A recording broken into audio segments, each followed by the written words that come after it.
देखियो गर्मी तो बहुत शुरू भ गेल छै और आइ हम फिर अपना किचन में आबि गेल छी और आइ हम बना रहल छी पालक पनीर के सब्जी चावल। और हमर पुतहु गेल छथिन आइ कनी घूमे ला, हमरा बेटा के छुट्टी छलै त बेटा पुतहु घूमे ला गेल छथिन। तो देखियो ये पालक बन रहल छै और ये पालक पनीर के सब्जी बन रहल छै। एमे हम टमाटर काटि के दै छियै। हम केना बनाबै छी से बता दै छी, अहूँ सब बनाएब, बहुत टेस्टी लगे छै एना बनेबै त। एहिमे जे छै से पालक जखन उबालै ला चढ़ेबै ने त ओकरा पहिनहिए धो देबै, ओहिके बाद काटबै आ काटि देला के बाद सीधा उबालै ला चढ़ा देबै। ओहिके ने काटला के बाद धोबै नहीं, ओहिमे बहुत सुंदर खुशबू आबै छै। और ई पालक के जे पानि रहै छै उबलाहा वाला गरम गरम पानि जाहिमे छानि लै छियै, ओहिके हम फेंकै नहीं छियै, ओहिमे पनीर काटि कऽ दऽ दै छियै। देखियौ एहिमे जे छै से ई पनीर जे छै से काटि कऽ एही गरम पानिमे दऽ दै छियै। तऽ एहिसँ की होइ छै ने, पनीर सॉफ्ट भऽ जाइ छै और ई तरै नहीं छियै, हम अहिना बनबै छियै।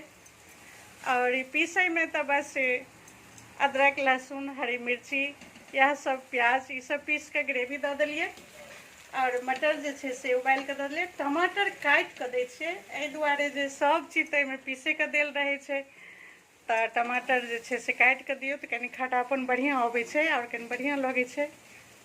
और मसाला सब तऽ घरे के मसाला पड़ै छै, अदरक जे छै से पीसे में दऽ दियौ, धनी हल्दी मिर्ची पाउडर यह मसाला सब पड़ै छै।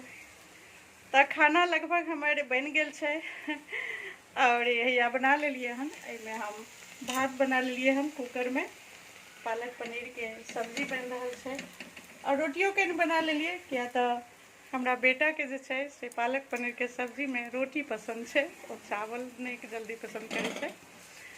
तो बस भऽ गेलै, आब ई भुजा गेल छै और एहिमे ई जे छै पानि, इएह पानिओ देबै, पानि कनी बेसी छै तऽ कनी कम कऽ देबै। और पालक के जे उबलहा वाला छै पानि, वएह पानि दै छियै। देखियौ पनीर के संगे और नीमक वगैरह तो पालक उबाले काल दऽ ही दै छियै। तऽ ई जे टेस्ट जे छै उबाले काल जे पनीर में टेस्ट आबि जाइ छै पालक वाला, तो और ज़्यादा बढ़िया लगै छै।